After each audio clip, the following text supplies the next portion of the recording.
Hello and welcome dear students, I am Rimi Jain, your mathematics mentor. और आज हम यहाँ पे एक्सरसाइज 9.3 स्टार्ट कर रहे हैं। तो आइए स्टार्ट करते हैं। कुछ क्वेश्चंस मैं छोड़ती जाऊंगी, जो ज्यादा इजी होंगे वो आप खुद से कर सकते हैं। तो सेकंड क्वेश्चन से हम स्टार्ट करते हैं।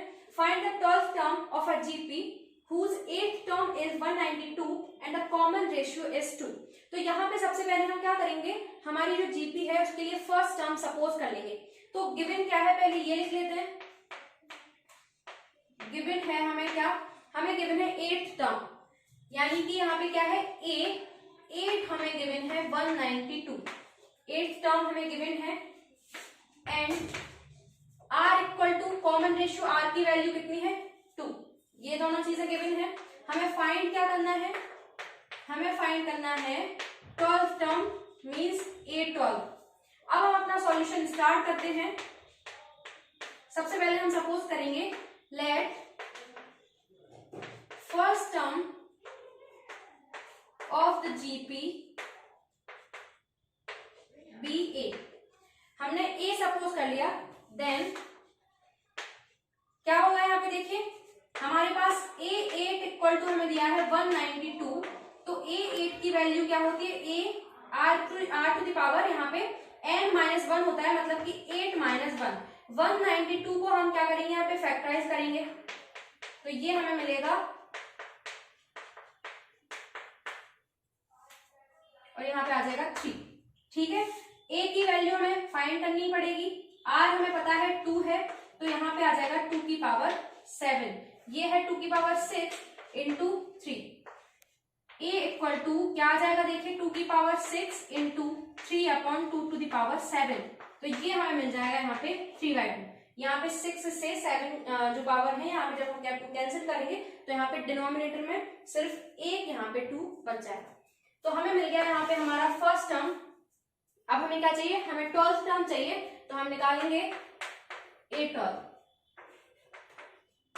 A12 means A into R to the power 11। A हमने निकाला है 3/2, R है कितना 2 की पावर 11, तो यहाँ पे बचेगा 3 इंटू 2 टू द पावर 10। तो इस तरीके से हमें यहाँ पे मिल सकती है हमारी 12th टर्म। इसको आप सॉल्व कर सकते हैं, ये हमारा आंसर। तो यहाँ पे ये तो बेसिक क्वेश्चंस हैं, हम आगे बढ़ते हैं। तो आइए अब देखते हैं यहाँ पे थर्ड क्वेश्चन क्या कहता है। The 5th and 8th and 11th term of a GP are P, Q and S, then so that Q square equal to PS। तो हमें क्या करना है, इन तीनों टर्म्स के बीच में एक रिलेशन दिखाना है कि अगर हम क्या करें, Q का स्क्वायर करें तो P और S के प्रोडक्ट के इक्वल आएगा। तो सबसे पहले हम क्या करें, यहाँ पे सपोज कर लेते हैं फर्स्ट टर्म और कॉमन रेशियो को। Late first term and common ratio of the GP be A and R respectively, then we have। अब यहाँ पे देखिए हमारे पास क्या क्या है, हमने A और R ले लिया। अब हमारे पास क्या है, A5 की वैल्यू क्या है, देखिए यहाँ पे हमारे पास P। A5 का मतलब क्या होता है, A इंटू R की पावर 5-1 मीन्स 4। A R की पावर 4 हमारे पास है P। इक्वेशन 1 दे देंगे। A8 कितनी है हमारे पास, Q, यानी A8 का मतलब क्या है, A into R to the power 7। इसको दे देते हैं इक्वेशन नंबर 2। एंड A11 कितना है, देखिए A11 है S। A11 का मतलब A इंटू R की पावर, यहाँ पे क्या होगा, 11 के वजह से 10 आएगा और ये हो जाएगा यहाँ पे S। इसको दे देते हैं इक्वेशन नंबर 3। अब हमें यहाँ पे जो प्रूफ करना है उनमें से किसी एक साइड को कंसीडर करके दूसरे साइड के इक्वल दिखा देंगे। तो हम यहाँ पे क्या करते हैं, हम यहाँ पे PS को यहाँ पे चूज कर लेते हैं। PS इक्वल टू निकाल के देखते हैं हमें क्या मिलता है। P और S को क्या करिए, आप प्रोडक्ट कर दीजिए। P की वैल्यू है A इंटू R की पावर 4 और S की वैल्यू है हमारे पास A into R to the power 10। तो यहाँ पे क्या होगा देखिए, A स्क्वायर होगा और R की पावर कितना होगा यहाँ पे 40। तो अगर हम इसको ऐसा लिखें तो देखिए ये लिख सकते हैं, इसको होल पावर 7 लिख सकते हैं ना, या ऐसा लिख लीजिए 7 और इसका होल स्क्वायर। यहाँ पे हमने क्या किया, दोनों जो हमारे वेरिएबल्स हैं उनके लिए होल स्क्वायर के फॉर्म में लिख दिया, क्योंकि हमें यहाँ पे प्रूफ क्या करना है, क्यू स्क्वायर। अब हम इसको लिख सकते हैं a इंटू आर की पावर 7 और ये हो जाएगा दोनों का होल स्क्वायर। तो अब हम देख सकते हैं जो हमारी a इंटू आर की पावर 7 है वो किसकी वैल्यू है, फ्रॉम इक्वेशन सेकेंड q की वैल्यू। तो यहाँ पे हम लिख सकते हैं q स्क्वायर और यहाँ लिखेंगे फ्रॉम इक्वेशन फर्स्ट। ठीक है, सेकेंड इक्वेशन से हमने क्या किया, यहाँ पे क्यू स्क्वायर लिख दिया और जो हमें प्रूफ करना था वो हमें मिल गया, हेंस प्रूफ। इस तरीके से इस क्वेश्चन को भी किया जा सकता है। तो आइए अब देखते हैं यहाँ पे फिफ्थ क्वेश्चन का, ये मैंने बी लिया है। तो यहाँ पे क्या हुआ, सबसे पहले हमें जीपी दी है और हमें बताना है कि 729 ये जो यहाँ पे नंबर है ये कौन से नंबर की टर्म होगी इस जीपी की। ठीक है, तो यहाँ पे सबसे पहले हम लिखेंगे गिवन जीपी क्या है, यहाँ पे √3 3√3। इस तरीके से ये हमारी जीपी चल रही है। अब यहाँ पे क्या है हमारे पास, हेयर a इक्वल्स टू क्या है, √3 और r इक्वल टू हमें क्या मिलेगा, जब हम उन्होंने कहा ही है कि ये जीपी है तो यहाँ पे कॉन्जिक्यूटिव टर्म्स का जो रेशियो होता है वही r कहलाता है, मतलब 3/√3। और इसको हम जब सॉल्व करेंगे तो हमें क्या मिलेगा, √3 मिलेगा, यानी कॉमन रेशियो की वैल्यू कितनी है, √3। ये कैंसिल होके हमारा कॉमन रेशियो में मिल गया √3। अब हम यहाँ पे सपोज कर लेते हैं, now let nth term of the GP is 729। तो 729 को हमने सपोज कर लिया कि nth टर्म है, सो क्या होगा यहाँ पे an इक्वल टू होना चाहिए 729। अब an क्या होता है, an होता है a into R to the power n-1 और ये होगा 729 के इक्वल। a की वैल्यू कितनी है हमारे पास, √3, r की वैल्यू भी कितनी है देखिए √3 और होल पावर में हम लिखेंगे n-1, यही होगा। अब जब हम यहाँ पे क्या करेंगे, √3 यहाँ पे देखिए ये √3 की पावर 1 है और ये √3 की पावर n-1, जब दोनों यहाँ पे पावर्स ऐड करेंगे यानी कि 1 प्लस n-1 तो होल पावर बचेगी कितनी हमारे पास, √3 की जो पावर है ये बचेगी हमारे पास n। अगर आपको ज्यादा प्रॉब्लम हो तो मैं ऐड करके भी बता देती हूँ। तो ये मिलेगा आपको कितना, √3 की पावर n और ये है हमारा 729। क्लियर। अब यहाँ पे अब देखिए जो स्क्वायर रूट है इसको हम हटाएंगे तो हमें क्या मिलेगा, 3 की पावर हाफ और ये n और 729 को फैक्टराइज करेंगे तो ये हमें मिलता है 3 की पावर 6। तो ये हो जाएगा, यहाँ पे देखिए दोनों का मल्टीप्लिकेशन करेंगे तो 3 की पावर n/2 और यहाँ पे है 3 की पावर 6। अब अगर हम दोनों साइड कंपेयर करते हैं तो हमें क्या मिलेगा, अगर बेस सेम होते हैं तो पावर्स भी सेम होती है, इस वजह से यहाँ पे n/2 इक्वल टू 6 होगा और n इक्वल टू कितना हो जाएगा यहाँ पे 12। इसका मतलब जो 12th टर्म होगी वो कितनी होगी जीपी की, वो होगी हमारी 729। इस तरीके से हम इस क्वेश्चन को भी सॉल्व कर सकते हैं। तो आप यहाँ पे लिख सकते हैं clearly 729 is 12th term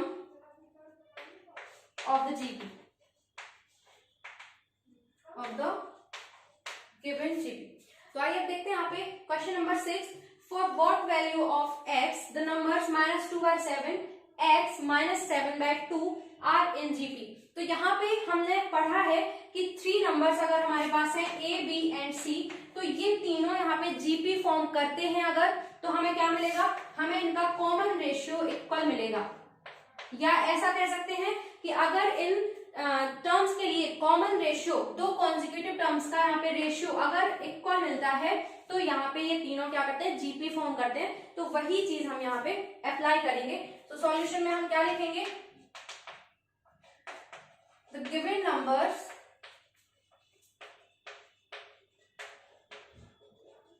-2/7 x and -7/2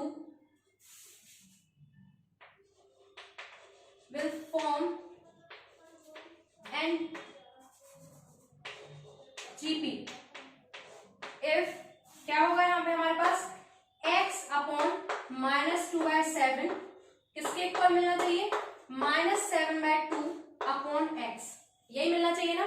यहाँ पे आप ज्योमेट्रिक मीन कॉन्सेप्ट का भी यूज कर सकते हैं। जो x होगा वो क्या होगा, अगर यहाँ पे हम जीपी फॉर्म करना चाहते हैं तो x यहाँ पे ज्योमेट्रिक मीन होगा, तो यहाँ से हमें वही वाला कॉन्सेप्ट मिलने वाला है। x स्क्वायर इक्वल टू क्या होना चाहिए, -7/2 इंटू -2/7। तो x की वैल्यू यहाँ पे क्या रखनी चाहिए, देखिए यहाँ पे x की वैल्यू ये कैंसिल होगा, तो यहाँ पे x की वैल्यू कितनी होनी चाहिए, एक्स स्क्वायर की वैल्यू 1, या x की वैल्यू कितनी रख सकते हैं हम, ±1। इस तरीके से अगर हम x की वैल्यू ±1 लेते हैं तो हम कह सकते हैं कि ये हमारे जो नंबर्स हैं -2/7, -1 और -7/2 ये क्या करेंगे, एक जीपी को फॉर्म करेंगे। तो आइए अब देखते हैं यहाँ पे क्वेश्चन नंबर 11। क्वेश्चन नंबर 11 में हमें क्या करना है, यहाँ पे एवेल्युएट करना है इस एक्सप्रेशन को। तो सबसे पहले यहाँ पे हमारे पास क्या है, वी हैव, ये है यहाँ पे क्या, सिग्मा k इक्वल टू 1 से 11 and 2 plus 3 to the power k। तो यहाँ पे हम क्या करेंगे, सबसे पहले सिग्मा को 2 और 3 टू द पावर k के साथ अलग अलग यहाँ पे अरेंज करेंगे। तो हमें क्या मिलेगा यहाँ पे, ये हमें थोड़ा सा याद रखना है कि हमें किस तरीके से सिग्मा को ओपन करना है। कभी कभी क्या होगा, वो सिर्फ सिग्मा हमें पर्टिकुलर एक नंबर के लिए देंगे, यहाँ ब्रैकेट लगा है, इसका मतलब ये सिग्मा दोनों नंबर्स के लिए यहाँ पे हमें अप्लाई करना पड़ेगा। तो पहले हम क्या लिखेंगे, k इक्वल टू 1 से लेके 11 और ये होगा 2, और यहाँ पे क्या होगा, सिग्मा k इक्वल टू 1 से लेके क्या होगा यहाँ पे 11 और 3 टू द पावर k। तो यहाँ पे हमें सबसे पहले ध्यान से लिखना है, ये क्या है, इसका मतलब जब इस तरीके से किसी नंबर को लिखा है और सिग्मा हम ओपन करेंगे तो इसका मतलब क्या है, हमें 2 को क्या करना है, 11 टाइम्स यहाँ पे ऐड करना है। इसका क्या मतलब है, हमें 2 को 11 टाइम्स ऐड करना है, ये आपको यहाँ पे समझना पड़ेगा, ठीक है। तो यहाँ पे इसका मतलब क्या होगा, 2 × 11, और यहाँ पे क्या होगा, यहाँ पे हम k की वैल्यू 1 से लेके 11 तक पुट करेंगे। तो सबसे पहले हमें मिलेगा 3 की पावर 1, फिर मिलेगा 3 की पावर 2, फिर मिलेगा 3 की पावर 3, और कहां तक हम जाएंगे, हमें लास्ट में जो मिलेगा वो मिलेगा 3 की पावर 11। इस तरीके से हमें यहाँ पे ये सिस्टम मिल गया। अब हमें यहाँ पे ये जो दिख रहा है सिस्टम, ये क्या है, पूरी की पूरी एक जीपी फॉर्म हो रही है। तो अगर आप चाहें तो इसको इक्वेशन फर्स्ट दे सकते हैं, और यहाँ इसको जो है हमारे पास जो दूसरा एक्सप्रेशन है उसको अलग से यहाँ पे आप सॉल्व कर सकते हैं। Now we can observe sigma k equal to 1 से 11 3 to the power k forms GP with, देखिए यहाँ पे फर्स्ट टर्म क्या होगी इस जीपी की 3, एंड कॉमन रेशियो r कितना होगा, ये भी 3। तो नाउ अब यहाँ पे Sn इक्वल टू हम जानते हैं, फॉर्मूला लिख लेते हैं, a into r to the power n-1 upon r-1। तो n की वैल्यू क्या है 11, हम देख रहे हैं, देखिए यहाँ पे जो ap है उसमें कितने टर्म्स होंगे, सॉरी gp जो है उसमें 11 टर्म्स होंगे। तो s11, a की वैल्यू 3 है, 3 की पावर n-1 अपॉन 3-1, तो ये कितना मिलेगा हमें 3/2, यहाँ पे भी 11, 3 की पावर 11-1। अब जब यहाँ पे इतनी बड़ी बड़ी पावर्स होंगी तो हम अपना आंसर ऐसा लिख के आ सकते हैं, जरूरी नहीं है कि हम इसको पूरा सॉल्व करें, अगर आप करना चाहते हैं तो कर दीजिए। तो यहाँ पे क्लियरली अब हम क्या करें, यहाँ पे जो इक्वेशन फर्स्ट थी वहां इसकी वैल्यू पुट कर दें फ्रॉम इक्वेशन फर्स्ट।